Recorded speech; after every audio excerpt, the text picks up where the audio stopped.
आज की इस वीडियो में हम MS एक्सेल के इंसर्ट टैब के ऊपर डिस्कशन करेंगे। लास्ट 3 वीडियोस में हमने होम टैब के ऑल रिबन्स को हमने कवर किया था और मैं उम्मीद करता हूं कि आप सब ने होम टैब के जो जितने भी रिबन्स हैं उसमें से काफ़ी कुछ सीखा होगा। तो व्यूअर्स, आज की इस वीडियो में हम स्टार्ट करते हैं इंसर्ट टैब। तो इंसर्ट टैब की सबसे पहला रिबन है टेबल्स। टेबल्स के ऊपर हमने एक डिटेल डिस्कशन लास्ट लेक्चर 3 में की थी, जिसमें हमने सीखा था कि टेबल्स क्या हैं और उनकी प्रॉपर्टीज़ क्या हैं और वो किस तरह वर्क करते हैं। तो इसमें हम सबसे पहले इंसर्ट टैब की जो फर्स्ट सिलेक्शन है वो है पिवट टेबल। पिवट टेबल को समझने से पहले हम इसके बारे में थोड़ी सी डिस्कशन करेंगे कि पिवट टेबल है क्या। बेसिकली एक्सेल के अंदर जो पिवट टेबल की डेफिनेशन ये है कि ये एक इस तरह का टेबल है जो डेटा को समराइज करता है। समराइज से मीन्स आप ले रहे हैं कि ये डेटा को किस तरह समराइज करेगा। टेबल तो टेबल ही होता है। फॉर एग्जांपल यहाँ पर आपके सामने एक रिपोर्ट है कि किसी एक बेकरी की सेल्स रिपोर्ट है। मैं इस एग्जांपल के थ्रू आपको पिवट टेबल समझाना चाहूँगा। यहाँ पर डिफरेंट किस्म के केक्स हैं, बिस्किट्स हैं एंड फ्रूट केक्स की एक रिपोर्ट है कि इसके अंदर बेकरी की आज के दिन इतनी इतनी क्वांटिटी और इतनी इतनी अमाउंट की सेल्स हुई है और इतनी क्वांटिटी आउट हुई है। तो सबसे पहले पिवट टेबल को लगाने से पहले आप उस टेबल को सिलेक्ट कर लें और उसकी सिलेक्शन के बाद आप उसके ऊपर पिवट टेबल को इंसर्ट करें। पिवट टेबल दो फॉर्म में लगाया जा सकता है, या तो वो टेबल की फॉर्म में होगी जो डाटा आप उसके अंदर इंसर्ट कर रहे हैं, या वो रेंजेस की फॉर्म में होगा। टेबल और रेंजेस के ऊपर हमने लास्ट लेक्चर 3 में एक डिटेल डिस्कशन की थी, तो मैं आपको सजेस्ट करूंगा कि आप काइंडली वो लेक्चर लाजमी देखने के बाद इस वीडियो पे आएँ। और अब क्योंकि मैं इसको एक एज अ टेबल कंसीडर कर चुका हूँ और इसके ऊपर एक टेबल भी इंसर्ट कर चुका हूँ, तो ये इस वजह से बाय डिफ़ॉल्ट यहाँ पर इस टेबल का नेम लिख के आ रहा है। और अगर यहाँ पर ये रेंजेस की फॉर्म में होता तो सिंपली जहाँ पे वो डाटा मौजूद होता हम जस्ट उस सिलेक्शन को सिलेक्ट करते और यहाँ पर देख सकते हैं आप कि टेबल और रेंजेस की जिस सिलेक्शन को मैंने सिलेक्ट किया है वहाँ पे या तो उसकी बाय डिफ़ॉल्ट लोकेशन आ जाएगी कि वो आपका डाटा यहाँ पर मौजूद है और आप इसके ऊपर पिवट टेबल को इंसर्ट कर रहे हैं। और अदरवाइज़ क्योंकि यहाँ पर कोई डाटा मौजूद नहीं है और मैं जो पिवट टेबल है वो लगाना चाहता हूँ जस्ट टेबल पे, तो मैं उसको यहाँ से सिलेक्ट कर लूँगा। और इसके बाद आपके पास सेकंड सिलेक्शन ये है कि आप इस पिवट टेबल को एग्जिस्टिंग शीट पे लगाना चाहते हैं कि न्यू शीट पे लगाना चाहते हैं। तो अगर आप इसको न्यू पे लगाएंगे तो सिंपली ओके करने से ये एक शीट 2 बन जाएगी इसी वर्कबुक के अंदर और आपका पिवट टेबल वहाँ पर ट्रांसफ़र हो जाएगा। और एग्जिस्टिंग शीट पे अगर इसको आप लगाना चाहते हैं तो आप एग्जिस्टिंग शीट पे जाके उसकी जस्ट लोकेशन बता देंगे कि मैं यहाँ पे इस पिवट टेबल को इंसर्ट करना चाहता हूँ। मैं इस वीडियो में एक न्यू वर्कशीट के ऊपर पिवट टेबल को इंसर्ट करना चाह रहा हूँ। तो मैं सिंपली यहाँ से न्यू वर्कशीट की सिलेक्शन को सिलेक्ट करूँगा और ओके करूँगा। तो आप देखेंगे कि एक न्यू शीट बन गई है और उसके ऊपर एक पिवट टेबल की फील्ड्स भी हमें शो हो रही हैं और हमें पिवट टेबल का एरिया भी शो हो रहा है। देखें, ये हमें पिवट टेबल का एक सिंपली एरिया होगा और इस जगह पे नॉर्मली देखें आप पिवट टेबल की फील्ड शो नहीं हो रही। तो आपको ये एक स्पेसिफिक जो पिवट टेबल आप इंसर्ट करते हैं तो आपको वर्कशीट के ऊपर एक स्पेसिफिक एरिया दिया जाता है कि आपकी पिवट टेबल का जो भी डाटा होगा वो इस साइड से इन रोज़ और कॉलम से आगे की तरफ एक्सटेंड होना स्टार्ट होगा।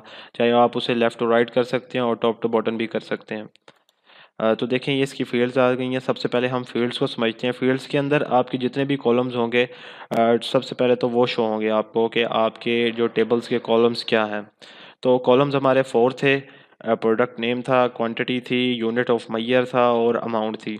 और इसके नीचे आप देखेंगे कि 4 बॉक्स आपको नज़र आ रहे हैं कि इन फ़ील्ड्स का क्या मकसद है। तो इन 4 बॉक्स का जो मकसद ये है कि आप इसके अंदर 1 बाय 1 करके डेटा इंसर्ट करें। इन बॉक्सेस में आप डाटा अपनी मर्ज़ी से आप डाटा को जिस तरह देखना चाहते हैं। अब ये पिवट टेबल्स आपके हिसाब से चलेगा। मतलब कि अब आपका एक डाटा था जो बैक एंड पे टेबल की फॉर्म में था, आपने उसके ऊपर पिवट टेबल को इंसर्ट किया। अब वो आपसे पूछ रहा है कि आप जितने भी आपके कॉलम हैं, आप उन कॉलम को रोज़ की फॉर्म में देखना चाहते हैं या उनको एज़ इट इज़ कॉलम के फॉर्म में देखना चाहते हैं और आप उनकी वैल्यू का सम देखना चाहते हैं। तो मैं आपको एग्जांपल से समझाता हूँ। मैं चाहता हूँ कि जितने भी मेरे प्रोडक्ट्स हैं, क्योंकि वहाँ पे बैक शीट के ऊपर प्रोडक्ट्स आपके तकरीबन कोई 50 रोज़ उन्होंने कवर की हुई थी, क्योंकि केक था वो बार बार आ रहा था, फ्रूट केक थे वो बार बार आ रहे थे, और बिस्किट्स थे। तो इसको मैं सिंपली ले जाता हूँ रोज़ में, तो वो बाय डिफ़ॉल्ट डेटा को समराइज़ करेगा कि जो कॉमन यूनिक वैल्यू हैं वो आपको शो कर देगा। इसके बाद आप क्वांटिटी देखना चाहते हैं कि आप की जितनी भी बेकरी की क्वांटिटी है, तो वो भी एक यूनिक वैल्यू उठा के इस इन रोज़ के सामने आ जाए। तो हम सिंपली इसको उठा के, क्योंकि क्वांटिटी वैल्यूज़ नंबर की फॉर्म में है, तो हम इसको वैल्यूज़ के बॉक्स में इंसर्ट करेंगे। तो आप देखेंगे कि आपको वहाँ से डाटा को समराइज़ करने में काफ़ी टाइम लगता, कि आप वन बाय वन सबको चेक करते कि कितने केजी हमारे बिस्किट्स आउट हुए, केक कितने गए, हमारे फ्रूट केक्स कितने आउट हुए। तो ये देखें, सिंपली आपको यहाँ से पता चल रहा है कि आपकी क्वांटिटी जो है बिस्किट्स की 89.05 केजी, और इसी तरह जो आपके केक्स हैं और फ्रूट केक्स हैं वो इतने बेकरी से आउट होते हैं। और यूनिट मैयर को हम रोज़ में ले जाते हैं, कि हर किसी का जो यूनिट ऑफ मैयर है वो भी उसके साथ शो हो।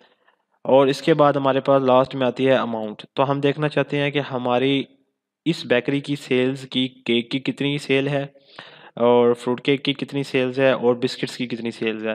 तो हम सिंपली इसको वैल्यूज़ में ले जाएंगे। तो हमें ये देखें, सिंपली उसने हमें बिस्किट्स की सेल दे दी कि हमारे बिस्किट्स 89.05 केजी आउट हुए हैं, और उनकी 17,810 पीकेआर वैल्यू में उसकी सेल है। तो उसके बाद हमें ये ग्रैंड टोटल वैल्यू भी दे रहा है कि आज के दिन हमारी बेकरी से इतनी सेल्स हुई हैं, इतनी क्वांटिटी आउट हुई है, और इतनी अमाउंट इन हुई है। इसके अलावा आप जितने भी हमने इसके अंदर कॉलम इंसर्ट किए हैं उनके ऊपर आप फ़िल्टर भी लगा सकते हैं।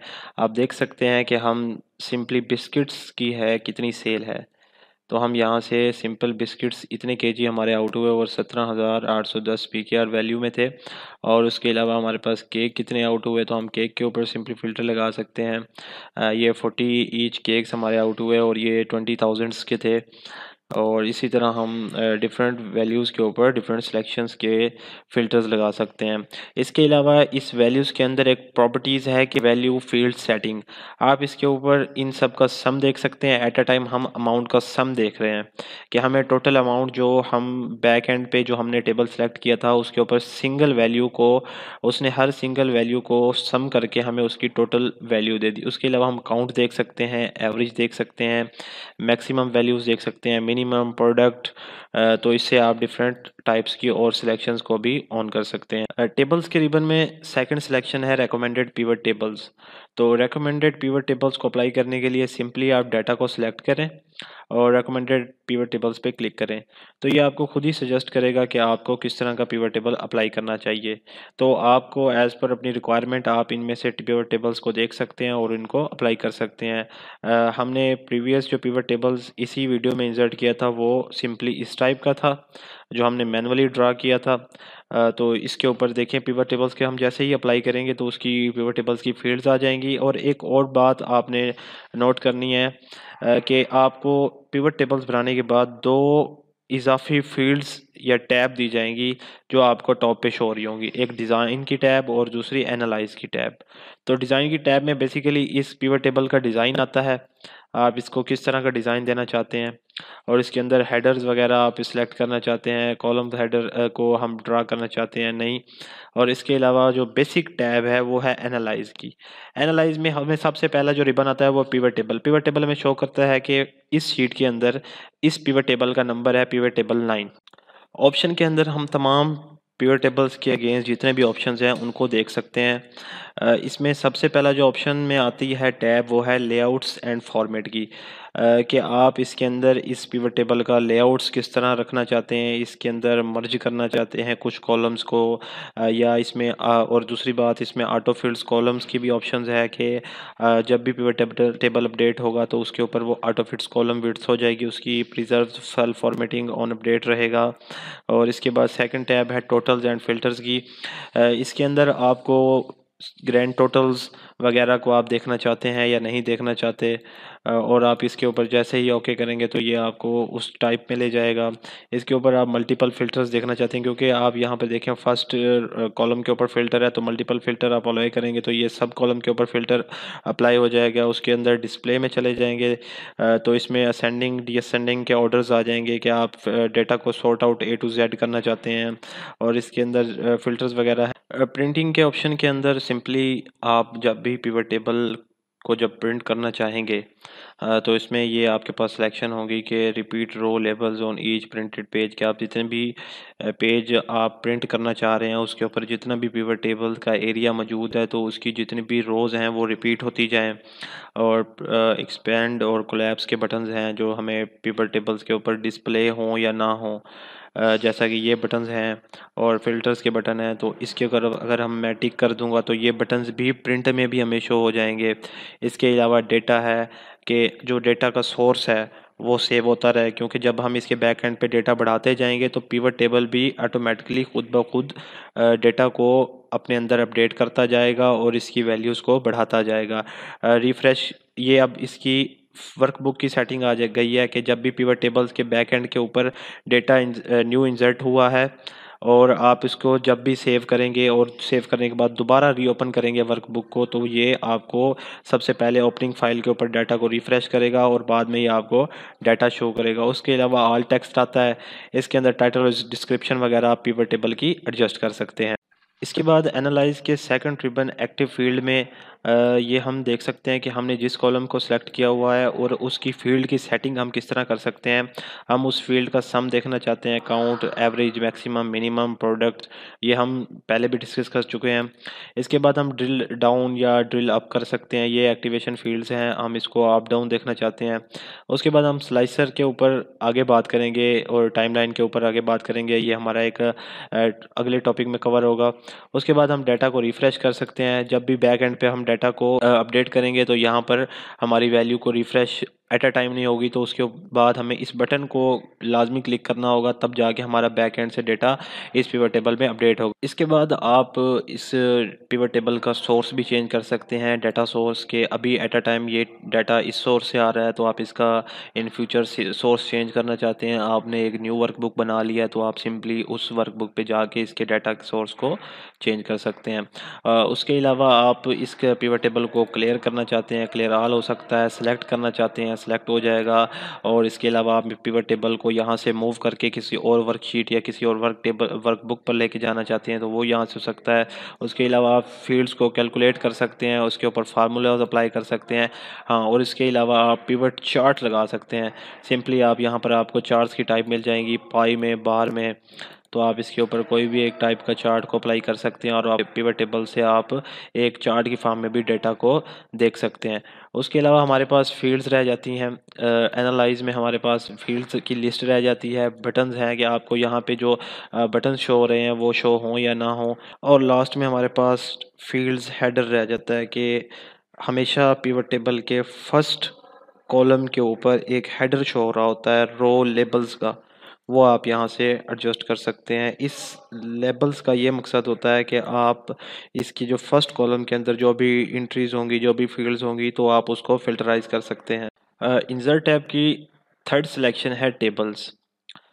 जब भी आप नॉर्मली किसी रेंजेस के ऊपर टेबल को इंसर्ट करेंगे तब आपको ये टेबल की बटन्स जो है या सिलेक्शन है ये आपको इनेबल नज़र आएगी, और अगर आप किसी टेबल को ऑलरेडी आपने सेलेक्ट किया हुआ है, जब आप उसके ऊपर इसको अप्लाई करने की कोशिश करेंगे तो ये डिसेबल हो जाएगा। तो सबसे पहले आप इसको देखें, क्योंकि ये है टेबल, यहाँ पर आपको इसका नेम भी शो हो रहा होगा, ये टेबल 1 है। तो टेबल को हम लेके जाते हैं सबसे पहले रेंजेस की फॉर्म में, कन्वर्ट टू रेंजेस। अब मैं इस चीज़ को कन्वर्ट कर लेता हूँ रेंजेस की, अब ये एज आ रेंजेस की टाइप है। मैंने आपको लास्ट वीडियो में बताया था कि जब भी हम टेबल्स बनाते हैं तो टेबल्स की एक डिफरेंट प्रॉपर्टीज़ आ जाती हैं और उसका हमें एक्सेल एक अलहदा से एक न्यू टैब देता है उसकी फॉर्मेटिंग का, उसकी प्रॉपर्टीज़ को सेट करने का, उसके डेटा सोर्स को एडजस्ट करने का। तो अब देखें ये सिंपली कोई टैब ऊपर ऊपर हमें शो नहीं हो रहा, और ये अब एक रेंजेस की फॉर्म में। अब मैं इसके ऊपर एक टेबल इंसर्ट करना चाहता हूँ, इसी डेटा को एक टेबल की फॉर्म में लेना चाहता हूँ। तो आप इसको सिंपली इंसर्ट करेंगे और यहाँ से आप पूछेगा कि जो आपके कॉलम के हेडर्स हैं आप उनको देखना चाहते हैं या आप न्यू हेडर्स बनाना चाहते हैं। तो सिंपली मैं यहाँ पे अपने जो मेरे हेडर्स हैं मैं उनको एज अ टेबल के हेडर्स यूज़ करना चाहता हूँ, तो मैं ओके कर दूंगा। तो देखिए हमारे पास एक टेबल की न्यू टैब आ गई, जिसे हम डिज़ाइन की टैब कहते हैं, और इसके अंदर आप इस टेबल के कलर्स को भी एडजस्ट कर सकते हैं और इस टेबल को एक्सपोर्ट कर सकते हैं किसी शेयर पॉइंट पे, माइक्रोसॉफ्ट एक्सचेंज पे। और इसके अलावा टेबल्स के नेम, इसकी डुप्लीकेट वैल्यूज़ को रिमूव कर सकते हैं, कन्वर्ट इनटू रेंजेस कर सकते हैं। इसको आप पिवट टेबल यहीं से इस टेबल की प्रॉपर्टीज़ में से लगा सकते हैं। स्लाइसर्स हैं, ये हमने आगे इंशाल्लाह डिस्कस करने हैं, और इसके अलावा इसकी रो, हेडर्स वगैरह, शो, अनशो, यहाँ से आप इसको सेलेक्ट कर सकते हैं।